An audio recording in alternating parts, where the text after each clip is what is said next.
Welcome to Desert Island Comics, and with us today is the associate publisher of Fantagraphics Books. Fantagraphics, one of the most innovative and successful publishers of indie and experimental comics in the world, as well as republishing many of the greatest classic comics from the past. Fantagraphics published the work of Daniel Clowes, Roberta Gregory, Joe Sacco, the Hernandez brothers, Emil Ferris, as well as Peanuts and leading European artists such as Jacques Tardy and Igor from Italy. And this man has got all of their phone numbers. He is Eric Reynolds. Eric, Hi there. welcome to Desert Island Comics. So Fantagraphics, it seems like it encompasses the whole world of comics. What did you have a life before Fantagraphics? What did you do before? It's kind of funny to look back at because I've worked in comics since I was 15 years old now. I started working at a comic book store in 1985. Yet until I really started working at Fantagraphics, it never even occurred to me that it could be a career per se. It was more of a passion. What I'm getting at in a way is that, no, I didn't think I could have a career in comics. I didn't really aspire to have one. And it's probably for the best. If I'd been more ambitious about it, it might have turned into something that I ultimately wouldn't have been interested in, like working for Marvel or DC or something like that. All right, what's your first choice to take to this desert island? So, all right, so I'll just dive in. I'll dive in with Ed the Happy Clown by Chester Brown. So Ed the Happy Clown is a graphic novel that Chester Brown mostly made up, I think, as he went along. And it was serialized in the pages of Yummy Fur, which was his comic book from Vortex and then Drawn and Quarterly that ran from the mid-'80s to, I don't know, mid-'90s. And Ed the Happy Clown was a story that just hit me at the right time and place in my life. I was probably 17, so I was ready for some kind of, more provocative content than what I'd been reading up to that point. As a comics fan, I was firmly in the throes of my, black and white 1986 boom. Influences like Alan Moore and Frank Miller, people more kind of in the mainstream of the industry, but doing weird, different, more mature stuff. So you felt it was time for you to turn up the weirdness a notch? Well, I don't think I was too, it was too much of a conscious decision, but I just happened to stumble across this comic. I think a retailer actually pointed it to me. The Ed the Happy Clown, I mean, this is a story, one of the premises of which is that we live in a dimension which has access to another dimension exactly the same as our dimension, which you get to by emerging from the anus of a sort of a giant man in the other dimension. That's right. The man who couldn't stop. The man who couldn't stop defecating, in fact. Yeah, and simultaneously there is a strange, sad, anemic, emaciated, kind of ectomorphic clown named Ed, who, through a bizarre turn of events, ends up getting his penis severed and being replaced by a miniature alternative dimension Ronald Reagan. So he has Ronald Reagan on the head of his penis. And it sounds absurd. It is absurd. It's funny. It's weird. It's terrifying. It's also kind of logical, once you accept it, like the way he makes him urinate by pulling his nose back so that he vomits. Yeah, right. Yeah, there's an internal verisimilitude to it, or reality. It makes sense on its own terms. There's a page where early on in the book where Ed is, I think this was the page that like just kind of rocked my world, where Ed is walking down the sidewalk, and he just kind of trips, and his leg breaks in like two places. There's a comic intent behind it in some ways, but it's also like legitimately terrifying. When I first saw it, I had a really visceral reaction. It really disturbed me, and I could really, and to this day, where I can kind of picture that panel in my head when I think about it. And so the work was transgressive, but it wasn't transgressive in a purely provocative sense. It wasn't just purely trying to piss off the squares, you know, and there was a much more meaningful like self-expression to it, that you felt like whoever this guy Chester Brown was, he had some shit to get off his chest, and this was the way he was doing it. Clearly, clearly I'm a type, because my favorite works at this time were like Ed the Happy Clown, Like a Velvet Glove, Cast in Iron by Dan Clowes, which I'll talk about a little bit more, and the films of David Lynch. I think all of which share a certain elusiveness that you want to unpack, and that you can continue to pull more out of as you revisit it. I actually think in the case of Ed the Happy Clown, and those other works that you spoke of, but particularly Ed the Happy Clown, it almost feels like sometimes you feel like if somebody says, I've got to tell you this really weird dream I had. And sometimes people do that, and it's actually worth getting into their heads. For sure, especially someone like Chester, who's clearly like, you know, he's the one I probably could least, you know, relate to as a human being. He, you know, there's almost like a deep kind of antisocialness to Ed the Happy Clown that would probably be off-putting to some people, but in a weird way for me at the time and to this day, I actually find it, you know, kind of like a warm blanket, because I really was like the target demographic for this book, you know, kind of a somewhat disaffected, you know, late teen who didn't even know that work like this existed. I grew up in suburban Orange County, which is a very pretty conservative, you know, politically and religiously conservative area. And I was craving, you know, different content that I didn't even know what it was. And it really just opened the floodgates from there. Looking at you now, I kind of think you look a little bit like Ed the Happy Clown. I don't think my skull's quite as... Got that kind of innocent, slightly weedy look about you. Do you think you identify? That's funny. You know, I always pictured Ed as like pretty young. You were young when you read it. It's true. I was. Yeah, and you identify with him at all? And I was a scrawny, you know, ectomorph myself. I think I was taller than Ed, but you know, Ed feels like he's kind of untethered in the world, and like, you know, everything's a mystery and everything is confusing. And I still can very much, you know, relate to those feelings. Like I recently, for some reason, was thinking about how much of my teenage years I think I just spent kind of confused about how everything worked in life. I was an only child, and I just think, like, you know, whether we're talking about, you know, relationships or sex or really anything, like I don't feel like I had a strong kind of mentor to kind of, you know, prepare me for life. And I feel like I spent a lot of time just kind of pretending to, you know, to know what the hell I was doing, as I was just kind of floundering for my space and my place in the world. Okay, well, let's move on to choice number 2. The next book I chose, you know, I had originally told you I was going to pick Like a Velvet Glove, Cast in Iron. Yes. I kind of cheated and opted for the complete 8-ball box set, because that's like using your wish to get more wishes. Because this has Like a Velvet Glove. This isn't fair. Because you published this this collection. You're the only one who can afford it. I've not got. I wanted to buy it. I thought it was too much of a financial indulgence for me. It's a $120 comic book. Of course, it's an indulgent, Peter.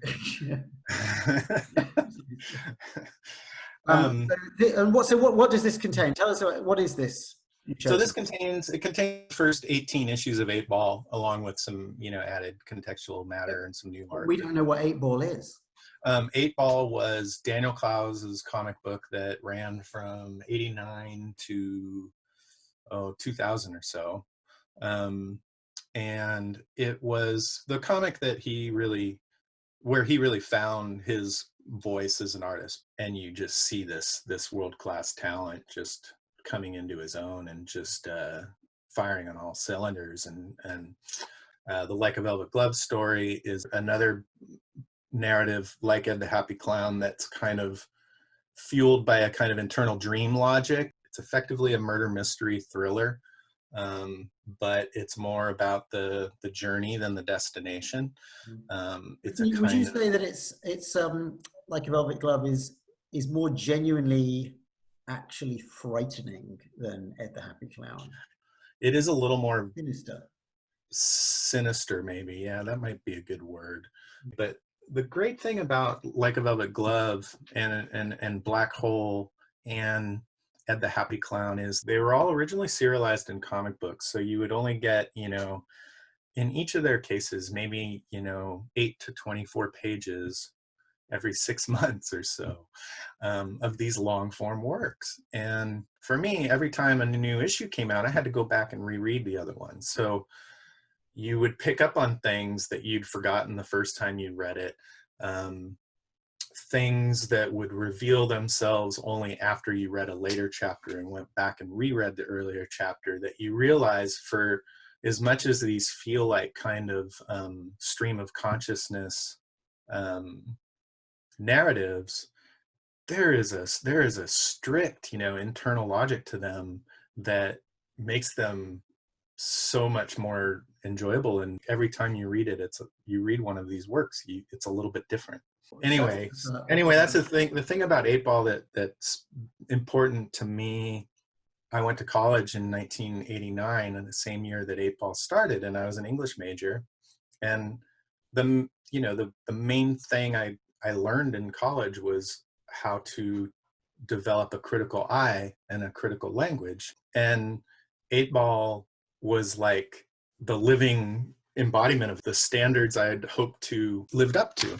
When you were reading this in college, were you alone in that, or were you part of a group of friends who would all read it and discuss it together? That's an interesting question. So I worked at a comic store from 85 to 90, and I had particularly like my 2 close friends through that store, who I nerded out, in all the ways that I'm sure you can relate to as well. And but in my life as a student, I did not have many comics peers. By the time I certainly didn't in high school. In fact, I pretty much kept it a secret that I worked at a comic book store all through high school. Like, it's hard for people to understand that now, but it was not like a cool thing by any stretch. And it wasn't like I was embarrassed or ashamed of it, but I just kind of didn't bring it up. It was easier not to talk about it than to explain, like, wait, you work where? At a comic book store? What's that? And by the time I got into college, though, I found more, kind of like-minded weirdos that I could relate to this stuff with. And so even though I was like the only one who was like going to the comic shop and buying 8 Ball, I would bring it home and share it with, my friends and my peers. Like, you got to look at this in the same way that they're showing me a Velvet Underground record or whatever, Well, let's move on now. We're going to go on to your third choice, but I hope this isn't yet another weird teenage sort of Lynchian exclamation. Come on, what have you got for your third choice? Ding, ding, ding, ding, ding, ding, ding. You're correct. Yeah, Black Hole. So I think the reason I chose these 3 books is these are the texts that informed my current worldview, even of comics, like of what comics could be. Anyways, Black Hole is an amazing graphic novel, serialized by Charles Burns in a comic book called Black Hole over the course of 12 issues from probably 94 to 2000 or so. Black Hole is an amazing graphic novel that I suppose technically falls into the body horror category, and it's about a sexually transmitted plague that transforms and kind of mutilates you, and has different effects on different people. It only affects teenagers, and so it kind of devastates the teenage population of Seattle, which is where the book is set. The book is set where Charles Burns himself grew up. Probably of all of these three cartoonists that I've talked about so far, Charles's line is like, it's intoxicating to me. His precision with the brush is something as a cartoonist I aspire to. It's a chiseled perfection that, again, it's interesting to me always to see how other people respond to it, because I've heard people describe it as maybe cold.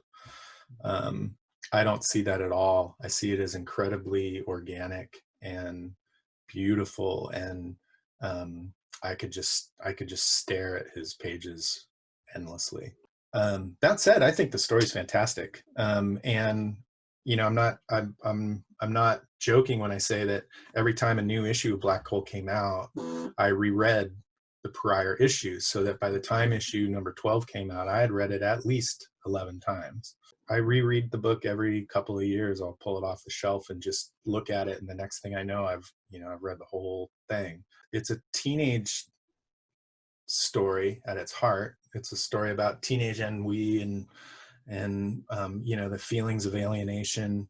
The STD that's the crux of the story is clearly some kind of a metaphor for the things that everyone goes through adolescence. It's a very sophisticatedly crafted and composed narrative that I think absolutely holds up to closer scrutiny. All right, so at the moment, I have to say I'm getting a little bit worried about you on this desert island. I'm not sure it's entirely healthy, the works that you've chosen. They're very comforting. They're, like I said, they're like warm blankets, they're comfort food. So what's number 4? So the next one is, I chose the Smithsonian Collection of Newspaper Comics. I don't know, are you familiar with this book? I am not remotely familiar with it. What is it? This is a book that if you were growing up in the 1970s, if you were a young comics fan who, like me, would go to the library and basically look at every single comic book they had, either in the humor or comic strip section, this was another one of those books. It was one of the few serious collections of newspaper comic strips. So it's like a kind of Bible of newspaper comic strips. Put together by the great comics historian Bill Blackbeard. And for many American kids like myself, this was the first time you would see, Hal Foster, George Harriman, Seagar, Walt Kelly. It breaks down the entire history of comic strips going all the way back to the late 19th century. Things like Hogan's Alley and Struel, Peter, Puss in Boots. Little Nemo, and it just went all the way up to the present at that time. The more contemporary strips of the 70s, like Peanuts and Kangaroo. And it's got like selections of each of these. Yeah. Each section is broken down by a time period with an essay by Bill Blackbeard, just kind of explaining what you're reading. I didn't even get half of the stuff in here when I was a kid, but it was a giant book of all these comics that you'd never see anywhere else. Secret Agent X9 by Alex Raymond, Barnaby by Crockett Johnson. It's not, here's Mickey Mouse by Floyd Gottfredson.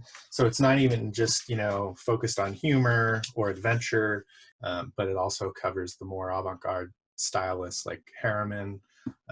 Bill Blackbeard was a giant in comics history. Another guy who I think, like Gary Groth and Kim Thompson, just had impeccable taste. What you've got there is basically a sort of like a comic book history of America, isn't it? Yeah, well, the history of comics is really in many ways, the history of newspapers. Unfortunately, it's a part of American history that's kind of lost at this point, like sometime in the 90s, with the demise of the printed newspaper as a real part of the fabric of American life. Kind of lost that. It hasn't transitioned to the digital news age. Peanuts in that book as well? It is. It's listed as, one of the hip newcomers, and even though it was, 25 years old at the time this book was published. But even reading having published the complete Peanuts, I loved reading the 80s and 90s in particular, because that was getting to a point where as a young man, I just wasn't really reading the newspaper anymore. So I hadn't read those strips, and each era has its own kind of pleasures to offer in distinctly different ways. Yeah, and again, I'm seeing kind of parallels here between Charlie Brown and Ed the Happy Clown. There's a similar view on life there. Absolutely. I think that is true. Charlie is an archetype that clearly influenced this generation of graphic novelists, as well as myself. We'll let you have the Smithsonian Collection of newspaper comics with a bookmark put in the Peanuts section. How's that? Sure. That's what you got. Okay, which brings us to your fifth and final choice, Eric. Okay, I don't know if you can see back here, but yeah, all of these very tall books are what's usually referred to these days as artist editions. Okay, so these are like expanded big versions where you see full-size original art reproductions. Yeah.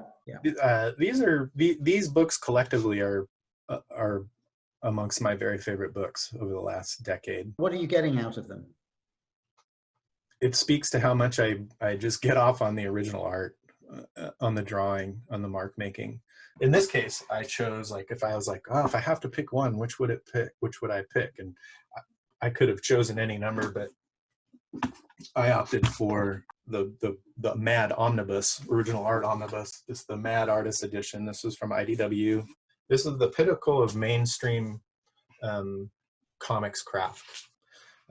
Mainstream comics have never soared to the heights that Will Elder and Wally Wood and Jack Davis.